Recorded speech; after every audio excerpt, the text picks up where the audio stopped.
नमस्कार, मैं विशाल छिकारा हूं और आप देख रहे हैं हेलो वादोड़।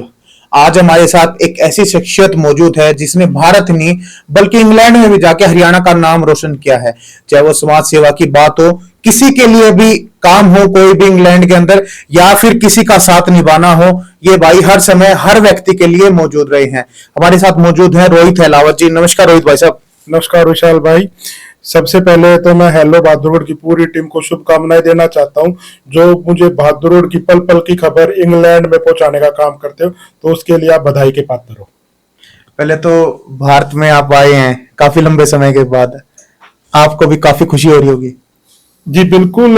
देखो, लंबा समय तो नहीं है, अभी मैं पिछले महीने भी यहीं आया था, लेकिन मैं जब भी भारत की मिट्टी में उतरता हूँ तो एक अपनापन मुझे महसूस होता है और आप जैसे भाइयों से मिलके बड़ी खुशी होती है।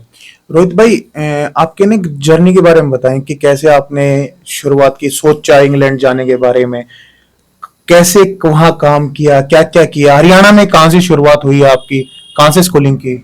देखिए, मेरा पैतृक गांव धानलान है और मेरा जन्म गांव का ही है। मेरी जो स्कूलिंग स्टार्ट हुई थी डीएवी बेरी स्कूल से स्कूलिंग स्टार्ट हुई थी। तो जब हम गांव में रहते थे, पिताजी मेरे दिल्ली पुलिस में थे, तो हम 1990 में बहादुरगढ़ शहर में आके रहने लगे थे, सेक्टर 6 में। तो उसके बाद मेरी स्कूलिंग बहादुरगढ़ की रही। फिर स्कूलिंग के बाद मैंने अपनी ग्रेजुएशन रोहतक यूनिवर्सिटी कॉलेज से की। मैंने वहां पे इंग्लिश ऑनर्स की थी। फिर उसके बाद मैंने एमबीए की मुलाना यूनिवर्सिटी से की। मुलाना यूनिवर्सिटी के दौरान ही मैं मास्टर्स डिग्री करने के लिए 2008-9 में इंग्लैंड गया था। वहां जाकर मैंने MSc in international business management की। तो ये मेरा जो एक शिक्षा का जो दौर था वो बेरी से शुरू होकर लंदन तक जाकर रुका है। आप पहली बार लंदन गए, आपको क्या कुछ मुश्किल देखने को मिली वहां जाने वाला, क्योंकि वेदर भी वहां काफी अलग है यहाँ से, वहां के तौर तरीके भी बहुत अलग हैं, तो क्या किन कठिनाइयों को आपको सामना करना पड़ा उस समय। देखिए, ये बात मैं आपको 2009 की बता रहा हूँ। वो पूरा दौर कठिनाइयों से भरा रहा, क्योंकि उस टाइम पे ना तो एक सोशल मीडिया थी, यूट्यूब भी 2009 में आई थी, और ना कोई व्हाट्सएप था, ना फेसबुक भी 2009 में आई थी। तो जब ऐसा लगता था कि मैं तो आज किसी दूसरे प्लेनेट पर ही चला गया हूं, क्योंकि एक बहादुरगढ़ गांव का निकला हुआ बच्चा, मान लो हरियाणा से ही पूरी एजुकेशन की है, और फिर मैं दूसरी धरती पे गया हूं, गोरों की धरती पे गया, तो बड़ा कठिन दौर रहा था। सबसे पहले अगर मैं बात करूं खाने पीने की, मैं प्योर वेजिटेरियन, दूध दही का खाना, हरियाणा वाली कहावत पर चलने वाला लड़का था। तो मेरे मन में ये था कि भाई पता नहीं वहां कैसे सर्वाइवल होगा, लेकिन वो भी हो गया। दूसरी, भाई अब आज की डेट में और 15 साल पहले में बहुत ज्यादा फर्क है। बच्चों के पास कंप्यूटर एजुकेशन 15 साल में बहुत ज्यादा आ चुकी है। तो जब इंग्लैंड में रहते थे, तो अगर कोई इंडिया से मेरे माँ बाप भी बात करना चाहते थे, तो 1 मिनट के 10 रुपए की कॉल होती थी। तो बातें भी लिमिटेड होती थी कि भाई इतनी लंबी बात हम नहीं करनी चाहिए, क्योंकि पैसा व्यर्थ नहीं करना चाहिए। तो ये मेरे शुरू से मानसिकता रही है कि भाई किसी भी चीज का दुरुपयोग ना हो। तो सिर्फ ऐसा होता था कि भाई शनिवार एतवार को माँ बाप से बात कर ली, और बस। तो दिल में हमेशा यही रहता था कि भाई कहाँ आगे कहाँ आगे। लेकिन देखो, जब आप अपने आप को स्थापित करना होता है, तो चुनौतियों के साथ आपको लड़ना होता है। तो चुनौती वहां के एजुकेशन सिस्टम की भी थी। अब सारी चीज कंप्यूटराइज थी वहां पे। यहाँ पर हम असाइनमेंट बनाते थे, जो मैंने ग्रेजुएशन की, एमबीए की, वो सब पेपर होता था, हैंड रिटन होता था। अब वहां पे आपको अगर कोई भी अपनी डिसर्टेशन सबमिट करनी है, फाइनल प्रोजेक्ट सबमिट करना, सब कंप्यूटराइज्ड होता था। सबसे बड़ी जो दिक्कत वहां आई थी कि भाई आप, जैसे जब मैंने फाइनल अपना प्रोजेक्ट जमा कराया, तो 20 बाई 1000 वर्ड का एक प्रोजेक्ट होता था। अच्छा। और उसमें प्लेगरिज्म बोलते हैं कि नकल नकल प्लेगरिज्म नहीं होना चाहिए। वो यहाँ पे भी है, दिल्ली यूनिवर्सिटी में काफी है। तो भाई, तो फिर कई बार रियलाइज होता था भाई फंस गए मुहैया, तो फंस गए। क्योंकि देखो, हमारा एजुकेशन सिस्टम बिल्कुल अलग था, वहां का एजुकेशन सिस्टम बिल्कुल अलग था। और जैसे आपने बात की मौसम, तो अब तो थोड़ा ग्लोबल वार्मिंग से इफेक्ट आया। नहीं तो जब मेरा पहला, मैं अक्टूबर के महीने में गया था, मुझे याद है 15 साल पहले, तो इतनी बर्फबारी होती थी कि हमारे घर की पहली बार मेन वाटर पाइपलाइन ब्लॉक हो गई थी, जम गई थी, फ्रीज हो गई थी। तो वही सोचे अब क्या करे। तो बर्फ को हमने गैस पे पिघला पिघला के हमने 2 दिन तक घर का काम किया था। अच्छा। तो ये सारा दौर वो था जब हम अपने आप को वहां पर स्टेबल करने के लिए जो हम संघर्ष कर रहे थे। अब आज की डेट में क्या है, आपको गूगल मैप है। अब हम गूगल मैप हिंदुस्तान में भी काफी समय बाद आया है। अब वहां पे जाए तो किसी चीज का हमें पता नहीं, लेकिन उस टाइम पे यूट्यूब वगैरह शुरू हुई थी तो कुछ हेल्प मिलनी शुरू हुई। हरियाणा के बंदे, मतलब ऐसे लगता था कि एक भाई है वो दूसरे शहर में रहता है, क्योंकि व्हाट्सएप नहीं था उस टाइम पे, कोई कनेक्शन था ही नहीं कि कैसे हम कनेक्ट कर पाए। तो बड़ा मुश्किल दौर रहा, लेकिन आज खुश हूं। रोहित भाई, कहीं ना कहीं ये तो एक बार मन में ख्याल आऊंगा कि रोहित हो गया यार, वापस चलते हैं अपने देश, हरियाणा में जाते हैं, वहीं रहते हैं, सेटिस्फाई हो जाते हैं। तो उस चीज से आप कैसे उभर पाए? कहीं ना कहीं तो एक सिचुएशन आई होगी, और उस सिचुएशन के बारे में पक्का बताएं हमारे दर्शकों को। एक बार ही नहीं आई, हर सुबह आती है। अच्छा। कि भाई अब लौट चले, ठीक है। लेकिन क्या है, अब ग्लोबलाइजेशन का जमाना है। 15 साल मैंने अपनी जिंदगी के लंदन में बिताए हैं। तो जो मेरी एक उम्र थी कुछ करने की, कुछ पाने की, वो सारा टाइम मैंने 15 साल इंग्लैंड में दे दिया। लेकिन फिर भी मेरी चाहत है कि मैं कल यहीं से जाऊं ही ना, अच्छा, आपके साथ ही बैठूं। लेकिन देखिए, जब आप कुछ चीजें डेस्टिनेशन होती है वो आपके हाथ में नहीं होती। मैंने बहुत कोशिश की कि मैं इंडिया वापस आऊं, और बहुत बार ऐसा हुआ भी कि मैं हमेशा के लिए यहाँ वापस आया भी हूं। लेकिन कई बार ऐसे हालात बने कि मैं 6 महीने रुकने के बाद फिर इंग्लैंड चला गया। और मैं आपको एक वाक्य बताना चाहता हूं। जब मैं छोटा था तो जैसे अपने यहाँ हुडा के फॉर्म भरे जाते हैं, प्लाटो के, कि भाई प्लाटो का प्रीमियम रेट पे हम फॉर्म भर देते हैं। तो मैं छोटा था तो मेरे जन्मदिन वाले दिन मेरे माता पिताजी मेरा फॉर्म भरने लग गए कि भाई बेटे के नाम का एक फॉर्म प्लाट का भर देते हैं। तो बोले कि रोहित के नाम का फॉर्म पंचकुला का भर देते हैं बजाय बहादुरगढ़ की। तो मैं बोला कि मम्मी, मैं बहादुरगढ़ छोड़ के पंचकुला कतई नहीं जाऊंगा, मैं यहीं रहूंगा, मैं बहादुरगढ़ से बाहर कहीं नहीं जाऊंगा। तो मैं पंचकुला जाने के लिए तैयार नहीं था, लेकिन मैं आज लंदन बैठा हूं। तो कुछ चीजें आपके भाग्य में होती हैं, आप उनको बदल नहीं सकते। लेकिन देखो, मैं तो एक ही बात अपने युवाओं को कहता हूं, जो भी आपके दर्शक हैं, युवा हैं, बाहर जाना चाहते हैं, हिंदुस्तान में रहना चाहते हैं, देखिए, आप कुछ अच्छा करने के लिए आपको घर भी त्यागना पड़ता है। ठीक है, जरूरी नहीं है कि आप घर में ही रहो, लेकिन आप कुछ अच्छा करने के लिए कहीं जाते हो तो आप एक कदम अच्छा चलते हो, 2 कदम अपने आप आगे बढ़ जाते हो। तो मैं आपके दर्शकों को यही कहना चाहता हूं कि भाई, आप अच्छा करने की कोशिश में आप अच्छे कदम जरूर रखें। रोहित भाई, इंडिया में तो राजनेता बनने में पसीने छूट जाते हैं। जी जी और आप तो वहां 2 बार काउंसलर हो जी। एक बार तो टाउन काउंसलर, और अभी आप बोरो काउंसलर बोरो हो, काउंसलर। जिसको मौजूदा समय में अगर हरियाणा इंडिया में बात की जाए तो विधायक। जी। तो वो सफर के बारे में बताएं कि कब सोचा कि मैं राजनीति चुनूंगा और वहां जाके ये काम करूंगा और काउंसलर बनूंगा पहले। देखिए, मेरी बचपन से सामाजिक रुचि रही है। राजनीतिक रैलियों में, सामाजिक गतिविधियों में मेरा बचपन से इंटरेस्ट रहा है। जब मैं बहादुरगढ़ भी था, मैं बचपन से, मुझे याद है कि मैं 5वीं क्लास से मॉनिटर रहा हूं। अच्छा। तो भगवान ने मेरे अंदर एक लीडरशिप क्वालिटी दे रखी है कि नहीं दे रखी मुझे नहीं पता, लेकिन मुझे हमेशा सौभाग्य मिला कि मैं किसी चीज का प्रतिनिधि करूं। तो मैं इंग्लैंड में जैसे 15 साल पहले गया था, तो वहां पे 2-3 संगठन भी हमने बना रखे हैं। हरियाणा के नाम से भी हम काफी काम करते हैं।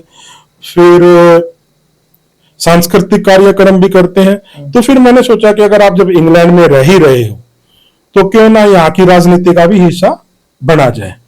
क्योंकि अब उस टाइम पे जैसे भारतीय मूल के प्रधानमंत्री ये हमारे ऋषि सुनक भी थे। तो फिर मैंने सोचा कि चल भाई, देखी जाएगी, राजनीति भी कर लेते हैं। तो फिर मैं ऐसे ही सोच के मैं 2019-20 के आसपास कंजर्वेटिव पार्टी का सिर्फ मेंबर बना था। अच्छा। वो एक एग्जीक्यूटिव मेंबरशिप होती है कि भाई आप एक पार्टी के मेंबर हो, तो पार्टी में जो भी फैसले होंगे वो वहां के मेंबर उसमें अपना ओपिनियन देंगे। मान लो कि अगर यहाँ से हमें किसी को एमएलए की टिकट देनी है, तो जो भी एग्जीक्यूटिव मेंबर है उस पार्टी के, वो इंटरनल वोटिंग करेंगे, और तो वो एक तरह से मैं एग्जीक्यूटिव मेंबर बन गया। तो 23 की बात है, मैं मार्च के महीने में इंडिया आया हुआ था। मैं इंडिया किसी काम से आया हुआ था, मैं इंग्लैंड गया तो पार्टी की मेरे पास ईमेल आई हुई कि भाई आप चुनाव लड़ना चाहते हो। मैं बोला कि चुनाव तो नहीं लड़ना चाहता, लेकिन पॉलिटिक्स में रहना चाहता हूँ, लेकिन राजनीति करना नहीं चाहता। तो उन्होंने बोला कि आप सोच लो, अगर आपकी इच्छा हो तो आप बात कर लो। मैंने यहाँ पे माता पिता से बात की, मैंने अपनी धर्मपत्नी से बात की, तो बोली देखो आपकी इच्छा है तो आप आगे बढ़ो, हम आपके साथ हैं। तो फिर मैंने ये सोचा कि भाई चलो सपना पूरा करने का टाइम आ रहा है, भगवान ने क्या पता मेरी जर्नी अब यहाँ राजनीति में लिखी हो। तो मैंने वहां पे फॉर्म भर दिया। फॉर्म भरने के बाद मुझे हालात पता चले कि भाई ये तो दूसरी पार्टी का गढ़ है। अच्छा। पिछले 2022 से पहले जो भी चुनाव हुए थे, जो भी मत प्रतिशत था उसका 65% वोट ओपोजिशन को मिलता था, 65%, और हमारा 25% वोट शेयर था। फिर मुझे बाद में पता चला कि भाई ये तो ढोल गले में, हरियाणवी का था, ढोल गले में घेर लिया, ये तो बचाना पड़ेगा, चाहे बचाऊं चाहे ना बचाऊं, ढोल तो गले में घल लिया। वो हो गया कि उखड़ में सर दे लिया तो मुसरत है केड़, बिल्कुल सही बात बोली आपने। फिर मैंने सोचा कि भाई चलो ट्राई करते हैं। मैं तो विशाल भाई, मुझे सिर्फ चुनाव में 15 दिन का समय मिला था। अच्छा। नॉमिनेशन के लास्ट दिन मैंने अपना फॉर्म फिलअप किया था, उसके बाद 2-3 दिन की वहां छुट्टी होगी। वहां पे प्रचार और प्रसार ऐसा नहीं होता जैसे अपने, मैं भी बहादुरगढ़ को देख रहा था आते हुए, मतलब आप टीकरी बॉर्डर से शुरू हो जाओ और जो अपना हेलो बहादुर का है कि आसोदा से बॉर्डर तक, तो मैं यहाँ नेताओं के पर्चे ही पर्चे देख रहा हूँ, जिसको देखो मतलब कि पर्चों से भरा हुआ हमारा शहर है। तो वहां ऐसा नहीं होता, आप किसी के दीवार पे एक पोस्टर भी नहीं चिपका सकते, ना वहां पे स्पीकर है, ना माइक है, ना झलसा है, ना रैली है, कुछ नहीं है। तो मैं बोला भाई इलेक्शन लड़ा, हाँ, अब गुंगे बहरे बना, हाँ, अपनी आवाज भी नहीं। फिर पार्टी ने बोला कि देखो आपको डोर टू डोर कैंपेनिंग करनी पड़ेगी, आप डोर टू डोर कैंपेनिंग कीजिए। अब पार्टी बोली कि है तो ये बड़ा मुश्किल, क्योंकि पिछली बारी 65% ओपोजिशन को मिला है। अच्छा। फिर दोबारा से भाई वो हरियाणवी माइंडसेट था, भाई लड़ेंगे तो पूरी मेहनत लड़ेंगे, पेपर कैंडिडेट नहीं बनेंगे। तो भाई 15 दिन में मैंने विशाल भाई रोज के 10-10 किलोमीटर डोर टू डोर किया। अच्छा। जिस भी घर में गया तो बोले कि आप पहले ऐसे कैंडिडेट हो जो हमारे घर पिछले 7-8 साल से वोट मांगने आए हो, नहीं तो 7-8 साल से कोई हमारे दरवाजे पर वोट मांगने आता ही नहीं था, क्योंकि वो सोचते थे कि भाई चलो वोट तो हमें किसी को देना ही, हम दे देते थे। तो बोले लेकिन आप पहले कैंडिडेट हो। मैंने सोचा कि यार क्यों ना ऐसे बंदों को एक बार फिर कवर किया जाए। फिर मैंने क्या किया, 15 दिन में, जैसे पहले वीक मैंने एक बार कवर किया, पूरा एरिया कवर किया।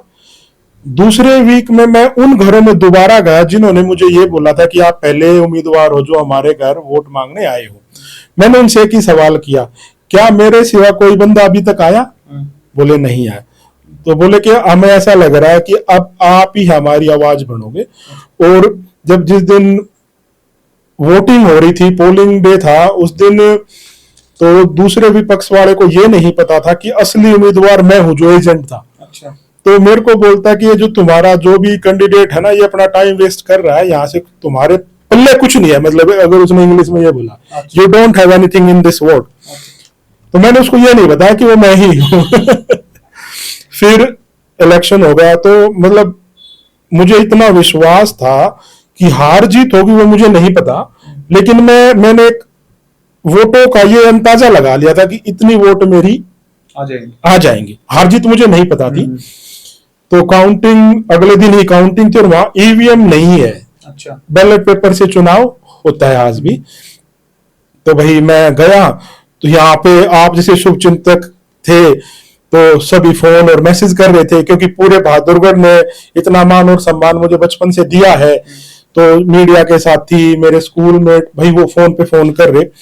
और क्या हुआ, पूरे इंग्लैंड का जो रिजल्ट था वो शाम के 4:30 या 5 बजे तक डिक्लेयर हो गया था। अच्छा। और मेरा इकलौता वोट ऐसा था जिसका रिजल्ट ही नहीं आए। अच्छा। और भाई तो आधे तो आपको पता है हार गया होगा, जब हमारे फोन में रिकॉर्ड बना हुआ था उन्हें। तो भाई मतलब घर वाले मिस कॉल, फोन, मैं मतलब स्ट्रेस कि उनको ये नहीं पता कि मेरी काउंटिंग शुरू नहीं है। इंग्लैंड का सबसे लास्ट वोट था जब मेरे वोट की काउंटिंग शुरू हुई। तो वहां 3 तरह की वोटिंग होती है। एक होती है पोस्टल वोट। मान लो कि आप इलेक्शन वाले दिन वोट नहीं डाल सकते और आपका कोई प्री प्लान हॉलीडे है, कोई बिजनेस मीटिंग है या किसी काम से आप उस दिन नहीं डाल, तो 15 दिन पहले वहां घर पे आपकी पोस्टल वोट आ जाएगी। और पोस्टल वोट एक बड़ा सेफ सिक्योर तरीका है वोटिंग का, तो आप अपनी पोस्टल वोट डाल दो 15 दिन पहले। अब मेरा तो चुनाव ही 15 दिन में शुरू हुआ था, तो पहले पोस्टल वोट का बॉक्स खुला, तो भाई बॉक्स खुला तो पसीने छूट गए, क्योंकि जब तक तो लोगों को यही नहीं पता था कि मैं चुनाव लड़ रहा हूं ढंग से। क्योंकि वो तो जिस दिन मैंने नॉमिनेशन किया, और जो पुराने थे उन्होंने तो भाई 2-2-3-3 साल से उनका प्रचार प्रसार था, मैं भाई हैरान। लेकिन मुझे उम्मीद थी कि भगवान जो भी करेगा अच्छा करेगा। फिर उसके बाद जैसे पोलिंग स्टेशन वाले बक्से खुलने शुरू हुए, तो जी रोहित रोहित रोहित रोहित रोहित रोहित, मतलब एक तरफा लिस्ट बन गई। तो जो दूसरा बंदा ओपोजिशन में था वो वहीं पैदा हुआ। अच्छा। उसके 2 बच्चे वहीं रहते हैं, उसका पोता पोती वहीं रहते हैं।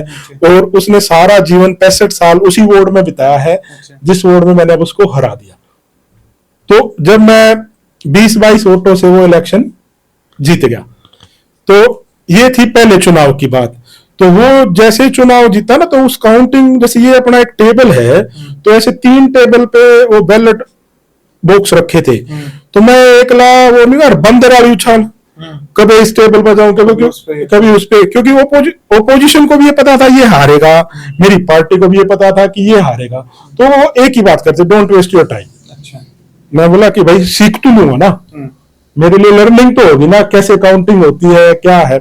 तो ये पहला चुनाव होगा पूरे एरिया में। ये होगी कि भाई एक लड़का है, एक कैंडिडेट है रोहित अलावत, जिसने इलेक्शन जीत दिया है। और मैं सौभाग्यशाली था कि भाई गोरों ने वहां पे सभी ने मेरे को विश्वास में लिया और मेरे की मदद की। फिर क्या होता है, जैसे कि ये था टाउन काउंसिलर वाला चुनाव, तो उसके एग्जैक्ट 1 साल बाद बोरो काउंसिल का इलेक्शन होना था, वोकिंगम बोरो काउंसिल का।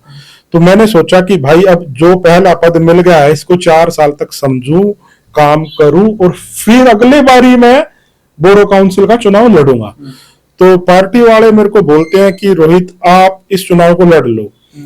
तो मैं बोला कि भाई एक तो ही लड़ा है, और वो हमारी पार्टी की इतनी एंटी कंपेंसी थी। अभी आपने देखा होगा कि हमारी बुरी तरह हार हुई है जनरल इलेक्शंस में जुलाई के महीने में, और वो महीने था जो मेरा चुनाव था।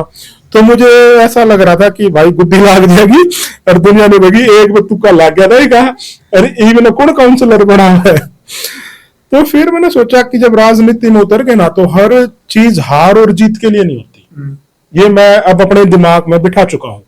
भाई इंडिया क्रिकेट टीम खेल ली, 9 मैच जीते, फाइनल हार गई, इसका मतलब ये तो नहीं है कि इंडियन क्रिकेट टीम कमजोर है। तो अब इलेक्शन भी एक खेल है, आप कभी हार जाओगे कभी जीत जाओगे। तो मैंने ये माइंड सेट बना के मैं बोला कि चलो मैं ये इलेक्शन भी लड़ूंगा। तो भाई दूसरी पार्टी 1 साल से ये समझ गई थी कि एक बंदा 15 दिन में आकर इलेक्शन जीत गया, अब तो इसको सिस्टम में आए हुए 1 साल हो गया है, अब तो ये कुछ ना कुछ बड़ा करने की फिराक में होगा ही होगा। तो पहले डिमोटिव हो गई थी सामने वाली, डिमोटिव हो गई थी, लेकिन मोटिवेट भी होगी। अच्छा, कि हमें मेहनत करनी पड़ेगी, दोनों चीज होगी कि भाई पिछली बार उन्होंने हल्के में लिया, अब बारी मुझे वो ज्यादा उसमें ले रहे थे कि भाई मेहनत करेगा, क्योंकि अब एक बारी मैं सिस्टम आ चुका हूं, लोगों के 1 साल मैंने काम भी करा दिए हैं। तो आपको बताऊंगा विशाल भाई, तो इस बारी जो बंदा मैंने हराया है उसकी जगह एमपी कैंडिडेट होता था। अच्छा। मेरे वार्ड से अब वहां का जो एमपी बना वो मेरे वार्ड से था, अपोजिशन पार्टी का। अच्छा। तो आप ये अंदाजा लगा सकते हो काउंसिलर में, नहीं एमपी की बात कर रहा हूँ। एमपी में दूसरी पार्टी का ही बंदा लड़ा, वो पहले मेरे वार्ड से बोरो काउंसिलर होता। तो आप ये अंदाजा लगा लो कि कितना होल्ड उस एरिया में उनका पार्टी का था। भाई मैं किसी भी गली में जाऊं तो जैसे क्या होता है वहां पे ना पार्टियों के रंग निर्धारित कर रखे हैं। जैसे कंजर्वेटिव पार्टी जो मेरी पार्टी है उसका स्काई ब्लू है, जो एक हमारी उस एरिया में ओपोजिशन पार्टी उसका लिबरल डेमोक्रेटिक है उसका येलो कलर है, और एक लेबर पार्टी है उसका लाल रंग है। तो मतलब वहां क्या करते हैं कि भाई चलो आपने ब्लू टी शर्ट डाली, ब्लू कैप डाली, तो भाई जहां भी देखूं तो वो मेरे आगे आगे येलो टी शर्ट वाले बंदे घूम रहे हैं, मैं पीछे पीछे हूं। तो मैंने सोचा एक तो पार्टी की एंटी कम्बेंसी, दूसरा इनका तो सब कुछ लगा हुआ है, एमपी कैंडिडेट इनका लगा हुआ है, पुराने काउंसलर लगे हुए हैं। फिर मैं वही था कि भाई मेहनत करेंगे, जो भी कुछ होगा। वार्ड बड़ा हो गया था क्योंकि अब ये तो बोरो काउंसिल का था, एक तरह से बड़ा इलेक्शन था। फिर मेहनत शुरू की, 2 महीने लगे दोबारा से, क्योंकि पिछले चुनाव में समय कम था, इसमें समय भी ज्यादा था। तो उसके बाद इलेक्शन आया तो मैं पहले सोचकर सो गया था कि इस बारी हम पक्का जीत जाएंगे। अच्छा। विश्वास था इस बारी, पिछली बारी नहीं था, क्योंकि इस बारी जो पोस्टल वोट थी वो भी कंट्रोल की थी। पोस्टल वोट में भी हमारा पहले से चल रहा था कैंपेनिंग। हाँ, पता लग गया था लोगों को पता लग गया था। तो इस बारी मैं इतना मतलब आत्मविश्वास था कि काउंटिंग जैसे 9 बजे शुरू होनी थी ना, मैं 12 बजे गया था। अच्छा। मतलब 12 बजे जाके देख लेंगे। और फिर ऐसे भगवान ने आशीर्वाद दिया, लोगों का विश्वास था, और आप जैसे भाइयों की बहादुरगढ़ से 2 आई थी, तो बोरो काउंसिल का चुनाव भी जीते। कितने वार्ड होते हैं बोरो काउंसिलर में वैसे? जैसे बोरो काउंसिल में हमारे 54 मेंबर बनते हैं, 54। और वहां क्या होता है, एक वार्ड से 3 काउंसिलर बनते हैं। अच्छा। वो 3 काउंसिलर किसी भी पार्टी के हो सकते हैं, विद इन द पार्टी हो सकते हैं, अलग अलग पार्टियों के 3 हो सकते हैं। तो अभी टोटल वहां पे 54 है और वार्ड 18 है। अच्छा। ठीक है। और जो मैं पहले जो टाउन काउंसिलर बना था, उसमें 26 मेंबर की काउंसिल है। अच्छा। और मजे की बात आपको बताता हूं कि वहां पर आप दोनों पद पे रह सकते हो, दोनों पद पे एक साथ रह सकते हो। तो मैं अभी वहां पे टाउन काउंसिलर भी हूँ और बोरो काउंसिलर भी हूँ। 4 साल का टर्नओवर होता है। हाँ, 4 साल का टर्नओवर होता है। तो वो दोनों पद है। फिर जब भगवान ने आशीर्वाद दिया, पार्टी को लगा कि ये एक बंदा है जो एंटी कम्बेंसी में भी सीट निकाल रहा है, तो अभी की बात है, पिछले महीने की बात है। तो हम चुनाव बुरी तरह हारे, शर्मनाक हार थी। पूरे जनरल इलेक्शन में हमारी थू हुई है, और इंग्लैंड के इतिहास की सबसे बड़ी हार हुई है हमारी। तो फिर पार्टी ने दोबारा संगठन बनाने की शुरुआत की। तो मैं अब अपनी जो एमपी कंस्टिट्यूएंसी है, क्योंकि वहां असेंबली तो है नहीं, एमपी कंस्टिट्यूएंसी, तो अब मैं एमपी कंस्टिट्यूएंसी में डिप्टी चेयरमैन हूँ। कंजर्वेटिव पार्टी का अब मैं डिप्टी चेयरमैन हूँ। और वो डिप्टी चेयरमैन ऐसे नहीं हूँ कि भाई यहाँ पे जैसे अध्यक्ष बांट देते हैं ना, तू जाकर युवा अध्यक्ष बन जा, तू प्रदेश अध्यक्ष, और तू फलाना अध्यक्ष फलाना, ऐसा नहीं है। वहां पार्टी के अंदर वोटिंग हुई, वोटिंग में मैंने अपना नॉमिनेशन फाइल कर रखा था, और मैं एक तरफा डिप्टी चेयरमैन बना। तो ये मेरी राजनीतिक, मैं ये बोलूं कि शुरुआत थी, या भाई आप उसको समझे कि एंट्री थी। ये मेरा राजनीतिक पूरा सफर रहा है अभी तक का। देखिए, मुझे आपकी एक बात बहुत अच्छी लगी जब आपने कहा कि हमारी बहुत करारी हार हुई, क्योंकि इंडिया के राजनेता तो एकदम से उंगली उठा देते हैं, चाहे तो किसी भी पक्ष पे उठाएंगे या ईवीएम पे या किसी भी चीज पे वो उंगली उठा देंगे, वो हार स्वीकार नहीं कर सकते। और आपने इतने खुशी खुशी हार स्वीकार की है कि हमारी पार्टी बहुत बुरी हार हुई है। देखिए, लोकतंत्र में हार जीत चलती रहती है, और लोकतंत्र की खूबसूरती ये है कि जनता चुनती है, जनता जनार्दन है। आप जनता को ब्लेम क्यों कर सकते हो? उनका मन है, वो आपको ताज भी दे सकते हैं, आपको अर्श फर्श पे भी लेके आ सकते हैं। तो देखिए, अच्छा नेता वही होता है जो हार को अपनाए, जीत का क्रेडिट अपनी टीम को दे और हार का क्रेडिट खुद ले। तो मैं उस विचारधारा का बंदा हूं कि अगर हार हुई है तो मेरी हुई है, जीत हुई है तो पार्टी की हुई है। रोहित भाई, इंडियन पॉलिटिक्स और इंग्लैंड की पॉलिटिक्स में क्या कुछ फर्क देखा आपने? क्योंकि यहाँ भी आपने देखी है राजनीति की ये बदलाव है या ये चीज होती रहती है, वहां और यहाँ में कितना फर्क देखा आपने? जैसे पहले तो मैंने प्रचार और प्रसार के बारे में मैंने आपको बताया कि भैया वहां पॉलिटिक्स का मतलब ये है कि भाई मैं जैसे नेता हूं तो मेरे लोकल रेजिडेंट से मैं 1-to-1 कनेक्ट होना चाहिए, बिल्कुल 1-to-1। अब वहां रैलियां नहीं होती। अगर हिंदुस्तान में जो रैलियां होती हैं, जो अखबारों में बड़े बड़े पार्टी के, वो किसी भी पार्टी के होते, दावा करते हैं लाखों की संख्या में भीड़ पहुंची और बहुत भारी भरकम रैली हुई। तो मैं आपसे एक सवाल, मेरा सवाल है आपसे क्या उस रैली में आम जनमानस की बात किसी ने सुनी? किसी ने सुनी नहीं, कि पब्लिक क्या चाहती है? नहीं, नहीं, नहीं सुनी ना। नहीं, नहीं, सिर्फ नेताओं ने सुना दिया, सिर्फ घोषणा करके चले गए। घोषणा करके चले गए। वहां ये नहीं होता। अच्छा, वहां ये होता है कि आप 1-to-1 कनेक्ट करो, हर एक बंदे की प्रॉब्लम आपको पता होनी चाहिए। तो यहाँ मतलब आप एक जनसंख्या उसका कारण हो सकता है, जनसंख्या कारण हो सकता है, काफी बड़ी जनसंख्या, काफी बड़ी जनसंख्या है। दूसरा क्या होता है कि अभी मैं आपको एक एग्जांपल देता हूं। 2019 में एक महामारी आई, बड़ा पूरा विश्व लेवल पे पेंडेमिक डिक्लेयर हुआ।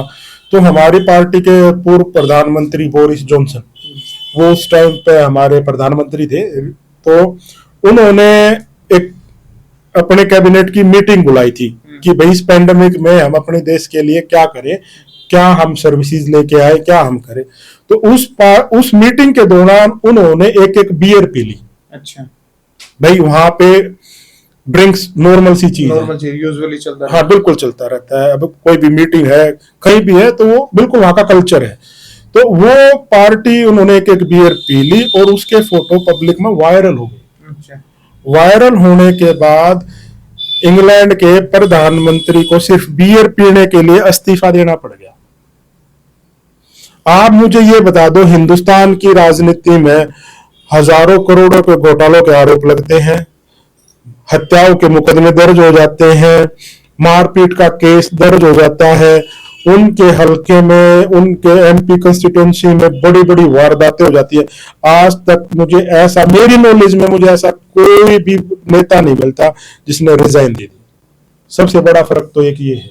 यहाँ तो रेल पलट जाए तो रेल की स्क्रिप्ट लिखी जाएगी, रेजिग्नेशन लेटर नहीं। तो ये सबसे बड़ा फर्क है और वहां पर जनता इसको बड़े सीरियस लेवल पे लेती है। एक हमारी का हार का एक कारण मैं आपको बताता हूँ क्या रहा। हमारे प्रधानमंत्री वहां किसी इवेंट में गए थे जिसको बोलते हैं डी डे। डी डे क्या होता है कि जो वर्ल्ड वॉर में शहीद हुए हैं वहां के लोग, उनकी शहादत दिवस में एक डी डे वहां बनाया जाता है और लोगों की भावनाएं उससे काफी जुड़ी हुई होती है, बहुत ज्यादा, क्योंकि वो सम्मान देते हैं अपने सैनिकों को कि भाई उन्होंने शहादत दी थी। तो हमारे प्रधानमंत्री उस टाइम पर ऋषि सुनक थे, वो डी डे को बीच में छोड़ के आ गए। अच्छा, उनका कोई और अपॉइंटमेंट होगा, पता नहीं, कुछ 100 कारण हो सकते हैं। ये सबसे बड़ा मुद्दा बना हमारी हार का कि एक प्रधानमंत्री आम जनमानस की भावनाओं को नहीं समझता, तो वो डी डे की अहमियत नहीं समझता, तो हम इसको अपना प्रधानमंत्री अब नहीं बनाएंगे। तो लोग सिविलाइज्ड है, वो एक एक चीज को वो सोचते हैं। यहाँ पर जो राजनीति होती है वो धर्म की होती है, गोत्र की होती है, जाति की होती है, क्षेत्रवाद की होती है। अगर वहां एक धामलाण गांव के लड़के को, बहादुर में पड़े हुए लड़के को, अगर वो ही मानसिकता उनकी वहां होती, क्षेत्रवाद की, रंग की, गोत की, धर्म की, तो आज मैं वहां काउंसलर नहीं होता। लोगों को वो चुनना चाहिए जो लोगों के बीच में रहता हो और उसका एक करेक्टर हो कि भाई हाँ ये एक अच्छा पॉलिटिशियन बन सकता है। पॉलिटिक्स का मतलब वहां सोशल सर्विस है, यहाँ पॉलिटिक्स का मतलब बाहुबली बना है, मनी का खेल चलता है, पैसों का खेल चलता है। यहाँ गांव का सरपंच, एक प्लान सरपंच रह जाए, उसकी प्रॉपर्टी में मैं ज्यादा नहीं कहता तो कम से कम 5-10 गुना इजाफा आराम से हो जाता है। ठीक है, और कोई पूछता भी नहीं है कि भाई ये कैसे हुआ, क्या हुआ। वहां ऐसा नहीं होता, बिल्कुल भी नहीं होता। करप्शन, अगर जब बियर पीने पे प्रधानमंत्री इस्तीफा दे सकता है तो आप ये हिसाब लगा लो अगर किसी ने करप्शन कर दिया तो उसके खिलाफ क्या होगा। बहुत जबरदस्त बात बताई आपने कि एक बियर पीने पे उनको इस्तीफा देना पड़ा। बिल्कुल, अब कहीं ना कहीं वहां सिविलाइज होने के बाद भी नेशनलिज्म या पेट्रोटिज्म है लोगों के बीच में कि भाई हमारे प्रधानमंत्री, हमारे जो शहीद हुए हैं, उन लोगों की शहादत को याद ना करके कहीं और चले गए तो हमने उनको हटा दिया। बिल्कुल सही बात है। जैसे देखो, हम 14 साल सरकार में थे, 14 साल हमने सत्ता में रहकर काम करने का मौका मिला, लेकिन अब क्या होता है, कुछ चीजें समय के बाद बदलाव चाहती हैं। फिर उस दौर में तो आपको फूक फूक कर कदम रखने चाहिए। ठीक है, अब एंटी कम्बेंसी थी, अब रशिया यूक्रेन वॉर हुआ, उससे हमारी इंग्लैंड, कोरोना हुआ, उसमें हमारी इकोनॉमी डिस्टर्ब हुई। जब और वो चीजें देखो, जो जनता का गुस्सा होता है वो सरकार के खिलाफ होता है, विपक्ष के खिलाफ नहीं होता। तो अब पहले उनको ये गुस्सा था, ऊपर से हमारे श्रीमान प्रधानमंत्री जी डी-डे को बीच में छोड़ कर आगे, तो लोगों ने इसको बड़ा दिल पे लिया कि बोला भाई जब ये हमारी भावनाओं को नहीं समझ सकता तो ये हमारा प्रतिनिधि कैसे कर सकता है। और हमारा ग्राफ एक बारी ऋषि सुनाक जी जैसे फाइनेंशियल काफी एक्सपर्ट थे, उन्होंने इकोनॉमी को ग्रो करने की कोशिश की, जीडीपी में सुधार लाने की कोशिश की, लेकिन उन्होंने फिर ये गलती कर दी और बनता बनता चुनाव हम हार गए। रोहित भाई, ये तो हो गई पॉलिटिक्स की बात। पहले समय में ना, आज से कुछ साल पहले, 10 साल पहले की मैं बात कर रहा हूँ, आप तो 15 साल पहले वहां गए हैं।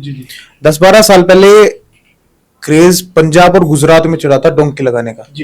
अब वो क्रेज पिछले 4 से 5 साल के अंदर आप देख रहे होंगे कि हरियाणा के अंदर वहां से ज्यादा हरियाणा के अंदर आ गया, बिल्कुल आ गया है। और खबरें सुनते रहते हैं कि डोंकी मारने गया लड़का लापता हो गया या उसकी हत्या हो गई, लूटपाट हो गई, तो काफी बड़ी दिक्कतें आई हैं। और मतलब परिवार का एक लड़का ही हत्या का शिकार हो गया, वहां जाके लूटपाट का शिकार हो गया, उसके पास कुछ खाने नहीं मिला, तो कितनी बड़ी समस्या है ये। देखिए, जैसे आपने बताया ना, जो ये डंकी वाला काम है ये ज्यादातर अमेरिका में होता है, क्योंकि वहां पे वो मैक्सिको है, वो जंगलों को क्रॉस करने का काम वहां होता है। आए दिन मैं भी खबर पढ़ता हूँ। अब पीछे से एक बहुत जबरदस्त बर्फबारी हुई थी, एक गुजरात का पूरा परिवार, मियाँ बीवी और दोनों बच्चे कनाडा बॉर्डर पे मरे मिले थे। बिल्कुल 1-2 मील से पहले ही मिल रहे हैं, 1-2 मील से पहले मिले हैं। वहां पे गिरोह ऐसे काम करते हैं कि मान लो आप पकड़े गए, वहां के जो लोकल डाकू गुंडे हैं वो वहां पे आपकी किडनी निकाल के बेचने का काम करते हैं। कई बार तो ऐसा देखा होगा अपने हरियाणा, कहते कि भाई डेड बॉडी भी नहीं आई। देखिए, विदेश में जाने का सपना है, मैं मानता हूं, मैं भी गया हूं, तो मैं ये नहीं कह सकता नहीं जाना चाहिए, लेकिन जाने के लिए तरीका सही होना चाहिए। अब 2 चीजें हैं, आपको बाहर जाना है या आपको अच्छा सेटल होना है। ये 2 चीजें मैं 2 चीजें अलग मानता हूं। भाई बाहर तो आप चले जाओ, लेकिन वहां पे भी सेटल नहीं हुई तो फायदा क्या है। 2 नंबर में रहो, 15-20 साल तक अपने घर से दूर रहो। देखो, हम इस जीवन में सिर्फ पैसा कमाने नहीं आए हैं, और खासकर हिंदुस्तानी लोग तो रिश्तों का संबंध ऐसा होता है कि वो हमें अलग होने नहीं देते। अब जैसा मैं आपके असली सवाल पे आता हूं कि हरियाणा के बच्चे अब काफी जाने लगे। अभी पिछले 1.5-2 साल में मैं और कहीं की बात नहीं करता, बहादुरगढ़ की बात करूं तो कम से कम 100 बच्चे बहादुरगढ़ से ही गए होंगे। अच्छा, 100 बच्चे।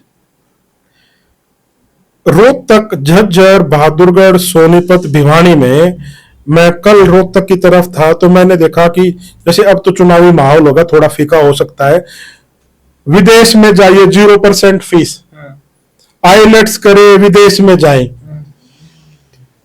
अब इतना प्रचार और प्रसार कर रखा है कि भाई विदेश में जाइए, मतलब लोगों को ना, मतलब ऐसे मोटिवेट कर रहे हैं। विदेश में जाना तो चुटकियों का काम है तो चुटकियों का काम है, लेकिन वो चुटकियों के लिए सपने उनको दिखा रहे जो यहां मेहनत नहीं कर रहे। अगर आप यहां कुछ पढ़े लिखे हो, आप कंप्यूटर पे काम कर सकते हो, इंग्लिश काम चलाओ पढ़ सकते हो, आप विदेश में जा सकते हो। लेकिन हमारे वाले बच्चों की दिक्कत क्या है आज की डेट में, एक हमारे लोगों की जमीन बिकने लग रही है, क्योंकि वहां इंग्लैंड में या विदेश में, किसी भी देश में सिर्फ एक ही प्रकार के लोग जाते हैं, मिडिल क्लास फैमिली। गरीब बाहर जाने का सपना नहीं देख सकता, 20-25 लाख रुपया वो नहीं लगा सकता। अमीर को जाने की जरूरत नहीं है, सिर्फ बचा कौन? Middle class family. अब आज की डेट में मिडिल क्लास फैमिली के पास 20-25 लाख की सेविंग होना बहुत बड़ी बात है। अब वो सेविंग नहीं तो तरीका क्या है? किला फटकार दो। किसी की हाईवे में जमीन गई हुई है, किसी ने किला बेच दिया है, तो क्या है, वो हार्ड अर्न मनी सेविंग नहीं है, वो बिल्कुल एक ऐसी है कि भाई खाते में पैसे पड़े हैं, सरकार ने जमीन खरीदी, फैक्ट्री में बेच दी, आया और चला गया। वो रियलाइज ही नहीं कर रहे हैं कि भाई तुम ये जो पैसा लगा रहे हो ये बड़ी मेहनत का पैसा होता है, ऐसे नहीं लगाना चाहिए। अब क्या होता है, पैसा आ गया, एजेंट भी आ गए, एजेंट आ गए तो भाई हाँ जी, मतलब मेरे पास काफी लोग इंग्लैंड में जाने के बाद फोन करते हैं। अच्छा, मैं जी छारा का हूं, मैं जी बेरी का हूं, मैं डिगल का हूं, मैं भाई लोहे धोवे के किसी भी काम का हूं। तो आप जैसे भाई लोगों से नंबर ले लेते हैं, कई बार फेसबुक के थ्रू मिल जाते हैं। तो मैं पूछता हूँ, हाँ भाई बता क्या हुआ। बोला कि भाई साहब, मेरा पहला सवाल होता है, कै रुपये लाख आया है। अच्छा। बोला जी 25 लाख। मैं कहा अच्छा, किस एजेंट के थ्रू? भाई साहब रोहतक में कोई बैठा है, मॉडल टाउन में बैठा है, डी पार्क में बैठा है। मैं कहा अच्छा भाई बता भाई मैं तेरी क्या मदद करूँ। बोला भाई साहब 2 महीने हो गए, खर्चा ही नहीं कटता। मैं कहा अच्छा भाई। मैं भाई क्या कर रहा है? बोला इंडिया में मैं बीए कर रहा हूँ भाई साहब। मैं कहा अच्छा भाई, यहाँ क्या कर रहा है? बोला भाई साहब एमबीए में एडमिशन लेकर आया हुआ हूँ और कोई नौकरी नहीं मिल रही। पहली बात तो आप जब स्टूडेंट वीजा पे आते हो तो सिर्फ 20 ही घंटे की परमिशन होती है काम करने की, 20 घंटे से ज्यादा आप कर ही नहीं सकते। मैं कहा फिर मेरा तीसरा सवाल ये होता है, क्या करना आया है? बोला भाई साहब पैसे कमाना आया हूं। मैं कहा क्यों कर? पैसे तो भाई तू अड़ा आज 2 नंबर में हो जा, जिस दिहाड़ी पैड़ी मजदूरी तेरी लागेगी पैसे तू कमा लेगा। जो मान लो वहां पे पाउंड करेंसी है, 1 घंटे का 11.5 पाउंड वहां पर निर्धारित एक सरकारी रेट है। अच्छा। इंडिया के हिसाब से वो 1100 1150 रुपए हो गए हैं। तो जब 2 बच्चे वहां 2 नंबर में हो जाते हैं, वो काम वो 550 रुपए में करना शुरू कर देते हैं। अच्छा। ये एक तरह से उनका शोषण होता है, क्योंकि जो 1100 रुपए का काम तुम 500 रुपए में कर रहे हो, उनका शोषण होता है। शोषण क्यों होता है? जो सामने वाला है उसको पता चल जाता है कि भाई ये 2 नंबर में है और इसकी मजबूरी है कि ये इसमें काम करेगा। बोलता भाई साहब पढ़ाई इतना करनी, वो तो वीजा लगवाना ही आया था। मैं कहा भाई फिर वीजा लगवाना आया था, तू आगे क्यों कर पड़ेगा? पीआर भी लेनी है। बोला भाई साहब हो जाए तो बढ़िया है। तो विशाल भाई आप मुझे ये बताओ, एक सिंपल साधारण बीए करने के बाद आप इंग्लैंड जा रहे हो, बीए करने के बाद तो आज हिंदुस्तान में भी नौकरी नहीं है। बिल्कुल नहीं है। ये स्किल्ड का जमाना है। आप कोई भी एक स्किल ले लो, कोई भी स्किल ले लो, आप इंग्लैंड में जाकर आसानी से सेट हो जाते हो। फिर वो क्या करते हैं, अब हर चीज का पैसा लगता है वहां पे। 20-25 लाख आप वैसे ला आए हो, महीने का आपका ना करते 1 लाख रुपए तक का खर्चा हो जाता है। मिडिल क्लास फैमिली एक बार 25-30 लाख रुपए लगा के भेज देती है। अब वो महीने का खर्चा कहां से निकलेगा? चलो लड़का है फिर भी स्ट्रगल कर लेता है, लड़कों के साथ एक साथ रह लेंगे, कहीं मेहनत कर लेगा, कहीं मतलब वो और नहीं तो भाई किसी फैक्ट्री में बक्से उठा लेगा, वो काम कर लेगा। लेकिन अब दुर्भाग्य ये है कि अब लड़कियां भी बहुत ज्यादा जाने लगी हैं। बहुत हो गई। हरियाणा से बहुत ज्यादा लड़कियां जाती हैं, जाना भी चाहिए क्योंकि लड़का लड़की सब बराबर होते हैं आज की डेट में। मैं इस बात से सहमत हूं, जाना भी चाहिए। लेकिन क्या है, एक हद पे जाके तो कहीं ना कहीं लड़का और लड़की में कोई डिफरेंस होता ही होगा। ये प्रकृति ने ही किया है, हमने नहीं किया। अब वो लड़कियां यहाँ कह के जाती है क्योंकि यहाँ फिल्मों में दिखाया जाता है कि जितने 20 लाख की फीस आप भर कर जाओगे, ये तो तू उड़ जाती है, कमा लेगी, अपना खर्चा भी काट लेगी। और माँ बाप ये कह के एक मिडिल क्लास फैमिली भेज देती है कि बेटी देख हमने तेरे 20 लाख रुपए दे दिए हैं, या तो तू आड़ बढ़िया ब्याह करवा ले या तू बाहर सेटल हो जाए। तो लड़की कहती नाना जी मैं तो बाहर जाके सेटल हूँ। अब वो बाहर आ गई, हालात बड़े खराब होते हैं। आप यूट्यूब पे डाल के देख लो किसी भी कंट्री का। यूट्यूब एक ऐसी चीज है, गूगल एक ऐसी चीज है, अगर आप ये डालोगे ना आलू खाने के लाभ क्या है, छोटा सा एग्जांपल दे रहा हूं, तो आपको सारे लाभ बता देगा। आलू से ये मिलेगा, आलू से वो मिलेगा, सारे, और आप खुश होकर आलू खाना शुरू कर दोगे। मैं ये डालूंगा आलू के नुकसान क्या है, तो आलू के सारे नुकसान बताना शुरू कर देगा। मैं आलू खाना छोड़ दूंगा। तो ये जो बच्चे देखते हैं ना, ये यूट्यूब पे वो चीजें देखते हैं जिनमें ये नजर आता है फिल्मी कि अच्छा ही क्या है, लेकिन उसका जो साइड इफेक्ट वो देखते नहीं है। अब बहुत सारी लड़कियां वहां गई, मैं ये बात स्टूडेंट्स की कर रहा हूं ना, सिर्फ हिंदुस्तान की। जो इंटरनेशनल स्टूडेंट अब इंग्लैंड में गए, वहां पर लड़कियों का इतना शोषण हुआ है कि सरकार ने एक सोशल हेल्पलाइन बनाई है, सेक्स फॉर रेंट। और ये क्यों? ये इसलिए बनाई है कि जो लड़कियां, वो किसी भी देश की हो सकती हैं, स्टूडेंट पाकिस्तान के भी काफी बच्चे जाते हैं, श्रीलंका से भी जाते हैं, बांग्लादेश से जाते हैं, अफ्रीका से आते हैं, हिंदुस्तान से भी जाते हैं। तो अब लड़का है कहीं भी कुछ कर सकता है। अब लड़की पहले तो ये सोचती है कि भाई मुझे जॉब मिल जाए। अब माँ बाप को मैं कैसे ये बताऊं कि जो सपने मैं लेकर यहाँ आई थी वो ऐसी दुनिया ये नहीं है। अब वो घर वालों से पैसे भी नहीं मांग सकती, क्योंकि एक वहां बाहर जाने के बाद बच्चा इतना तो समझदार हो जाता है कि देखो 25 लाख रुपए मैं ले आया हूं, अब मैं अपने माँ बाप को परेशान नहीं कर सकता। और ये सबसे बड़ा दुर्भाग्य है कि वहां जो बच्चा चला जाता है वो अपने माँ बाप की इतनी चिंता तो जरूर करने लग जाता है कि वो वहां का दुख सुख बताता नहीं है। तो मैं जैसे कईयों को बोलता हूँ, भाई बता दे घर क्या था, चला जा, बोलता है भाई साहब घर के जिनते जी मर जाएंगे। तो ये वो दर्द समझ पाता हूँ मैं, मतलब मेरी आंखों में आंसू आने वाले हैं। मैं आपको मैसेज दिखाऊंगा ये इंटरव्यू के बाद। तो लड़की क्या करती है कि भाई अब कॉम्प्रोमाइज, अब कॉम्प्रोमाइज क्या होता है वहां पे, क्या ये शोषण हुआ कि अगर आपके पास कमरे का किराया देने के पाउंड नहीं है तो आप हमारे साथ हमारा रूम शेयर कर लो। और ये मकान मालिक करते हैं, ये मकान मालिक करते हैं जी। तो आप इस बात का अंदाजा लगाइए कि जब वो गवर्नमेंट की नजर में आया है, गवर्नमेंट ने पोर्टल बनाया है, तो किस हद तक ये चीज हुई होगी। बहुत ज्यादा। और फिर वो मतलब मैं समझ सकता हूँ, बेचारा मेरे पास बहुत सारे केस आए, मुझे पता चला कोई हरियाणा की लड़की थी, रात के 1-1:30 बजे ट्रेन स्टेशन के बाहर बैठी हुई थी। तो उन्होंने, किसी ने उसे पूछा क्या हुआ, बोली कि मेरा झगड़ा हो गया मकान मालिक के साथ। क्या हुआ? और बोली कि उसने उठा के मेरे बैग बाहर रख दिए। ऐसा तो गैर कानूनी है, क्योंकि वहां पर मालिक आपके सामान को भी हाथ नहीं लगा सकता। वो जब नहीं लगा सकता जब आप कानूनी तौर पे सही हो। अच्छा, कानूनी तौर पे गलत हो तब वो आप लगाएगा। हाँ हाँ, क्योंकि अब हम अभी बहादुरगढ़ निकलेंगे, स्कूटी पे निकलेंगे और मैंने हेलमेट नहीं पहन रखा होगा तो पुलिस वाला तो चालान करेगा जी, करेगा। अगर आपके पास आरसी भी है, लाइसेंस भी है, इंश्योरेंस भी है, पोल्यूशन भी है, हेलमेट भी है, तो किसी चाहे एसपी हो, किसी की कोई मजाल नहीं जो आपका चालान काट दे। तो सिंपल सी बात, अगर आपके अंदर कानूनी तौर पर कोई कमी होगी तो आपका शोषण तो होगा ही होगा। तो ये बहुत सारी चीजें हैं। मैं हेलो बहादुरगढ़ के चैनल द्वारा एक बात बताना चाहता हूं, विदेश में जाने का तरीका जो एजेंट लोग आपको बताते हैं, ये उस देश की सरकारी वेबसाइट पर मोटे मोटे अक्षरों में लिखा होता है कि इस देश में आने का सही तरीका क्या है।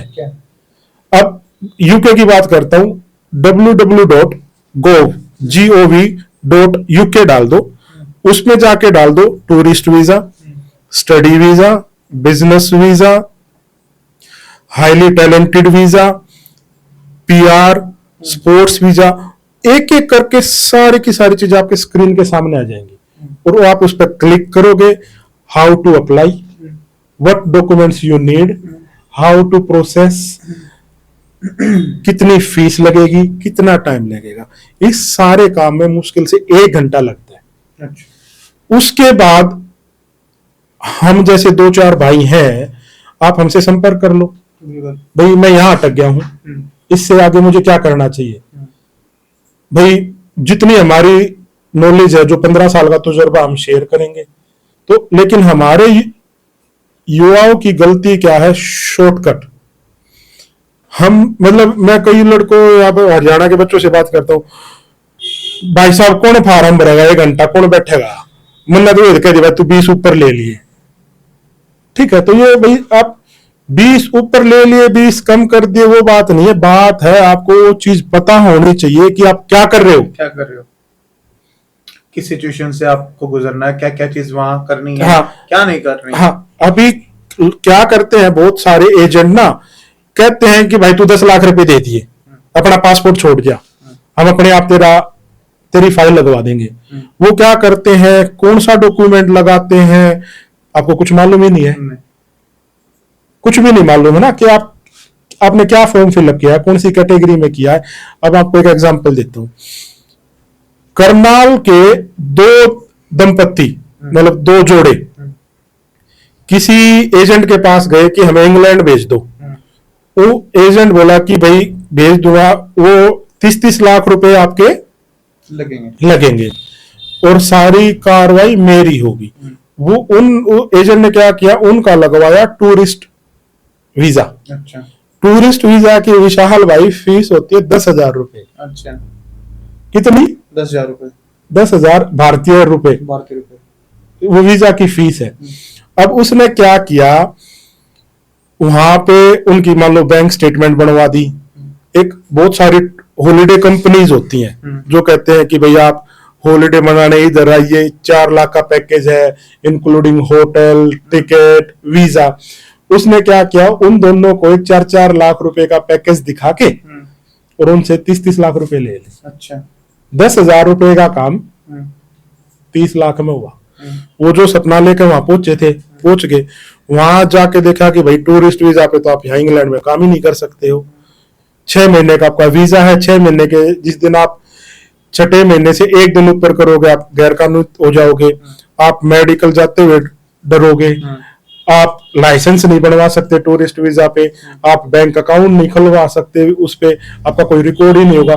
तो आप ये लगाओ 30-30 लाख रुपए लगा के गए हो, काम आप नहीं कर सकते, किसी भी उसमें आप कंफर्टेबल फील नहीं कर सकते, तो पैसा कैसे कमाओगे? 2 नंबर में आपके साथ वारदात होगी, कौन जिम्मेदार होगा? कोई नहीं। तो ये चीजें लोगों को सोचनी चाहिए कि भाई आपको पता होना चाहिए कि आप कौन सा वीजा कैटेगरी के पैसे दे रहे हो, किस पे आप साइन कर रहे हो, उस देश में इस वीजा की क्या वैल्यू है। और ये चीज सबसे आसान आज की डेट में। अब मैं युवाओं को देखता हूँ 1 घंटा इंस्टाग्राम, यूट्यूब, रील, फेसबुक पे लाइव। अरे भाई छोटे भाई, इतना आध घंटा तू गूगल पे जा, वहां की वेबसाइट पे चेक कर ले, तो तेरा काम अपना पे बन गया। यहाँ के 4-5 एग्जाम्पल है, नाम नहीं देने चाहिए मुझे क्योंकि सबकी एक अपनी प्राइवेसी, एक आइडेंटिटी होती है।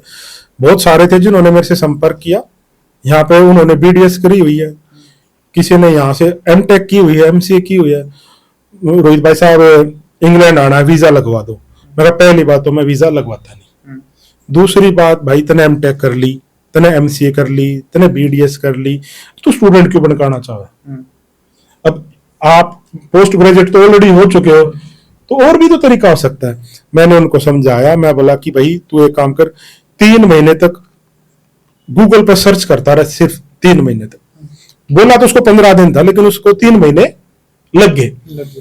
वो एक बहन थी हमारी, वो 20 लाख रुपए यूनिवर्सिटी की फीस पे करके जा रही थी। उसने 15 दिन सुबह से शाम तक उसने गूगल पे ये लिखती रही, BDS jobs in UK, dental jobs in UK, how to get job in dental industry. और उस लड़की ने 3 महीने के अंदर उसको एक कंपनी मिल गई यूके में, जिनकी डेंटल सर्जरी थी, जिनका डेंटल हॉस्पिटल था। वो लड़की फ्री में इंग्लैंड गई। इंग्लैंड वाली कंपनी ने उसका जहाज का किराया दिया। अच्छा। यहाँ से जो सामान लेके गई उसके पैसे दिए। 15 दिन तक उसको रहने के लिए होटल दिया। और उसकी PR 5 साल में फ्री में होगी, उसकी 8 नहीं लगेगी। 8 जो भी वीजा फीस होगी, वो जो लाख रुपया है, जो भी खर्चा होगा, वो वहां की कंपनी देगी। अगर वो उस शॉर्टकट के तरीके में चली जाती तो 20 लाख रुपए देती और वहां पे स्टूडेंट ही कहलाती। तो ये है जो मेरा तजुर्बा मैंने आपसे बताया। तो कहीं ना कहीं हमें खुद ही सतर्क रहना पड़ेगा इन चीजों से। देखिए, वो कहते हैं ना, खुद मरे स्वर्ग बेरा पाटे है। तो आप थोड़ी सी देखो, मेहनत आपको हर जगह करनी पड़ेगी, या पहले कर लो या धोखा खाने के बाद में कर लो, ठीक है। और मेहनत का फल मीठा होता है, क्योंकि वैसे पसीना चरचरा होता है, लेकिन जब आप उसका सुकून फील करते हैं ना, तो आपको ऐसा लगता है कि जिंदगी में मिठास है, ठीक है। तो मैं एक बार फिर हेलो बहादुर के दर्शकों को बताना चाहूंगा कि भाई जो बच्चे बाहर जाने का सपना देखते हैं, सपना बिल्कुल आपका जायज है, बस रास्ता जायज होना चाहिए, रास्ता नाजायज नहीं होना चाहिए। और कभी भी अगर आपको ऐसा हो कि किसी भी देश की जानकारी चाहिए, ये हेलो बहादुर की टीम है, इनसे संपर्क करो। हम जैसे 2-4 भाई और हैं, हम हमेशा अपने क्षेत्र वालों की कोशिश करते हैं कि उनको अच्छा मार्गदर्शन कराएं। तो आपको अपनी सावधानी हो ना, अब रोडों पे लिखा होता है सावधानी हटी दुर्घटना घटी, तो भाई आप सावधान रहोगे तो दुर्घटना नहीं घटेगी। चलो, आपका बहुत बहुत धन्यवाद, और उम्मीद करते हैं रोहित भाई आप पहले पार्षद बने। हम लोकल भाषा ही बात कर रहे हैं क्योंकि टाउन काउंसलर, बोरो काउंसलर समझ नहीं आएगा जल्दी, तो पहले पार्षद बने, फिर आप विधायक बने, और उम्मीद करते हैं कि आप वहां की पार्लियामेंट में जाएंगे और सांसद बन के ही पार्लियामेंट में पहुंचेंगे। आपका बहुत बहुत धन्यवाद। बहुत बहुत धन्यवाद विशाल भाई, और एक बार फिर से हेलो भादरौड़ की पूरी टीम को बहुत बहुत बधाई और शुभकामनाएं। आप जो काम कर रहे हैं उससे हम हमेशा अपने शहर से जुड़े रहते हैं। बहुत बहुत धन्यवाद। ये थे रोहित अहलावत भाई, और इन्होंने बताया कि क्या कुछ मुश्किलें आपको आ सकती हैं और किन मुश्किलों से आप पार पाके इंग्लैंड ही नहीं कहीं भी फॉरेन में जा सकते हैं। सिर्फ और सिर्फ आपको क्या करना है, आपको सिर्फ सतर्क रहना है और उनकी जो लीगल वेबसाइट है, गवर्नमेंट वेबसाइट है, उन पे जाके चेक इन करके और देखते रहना है। मैं विशाल चिकारा, अजीत सिवाच कैमरामैन के साथ आप सबसे विदाई लेना चाहूंगा। धन्यवाद।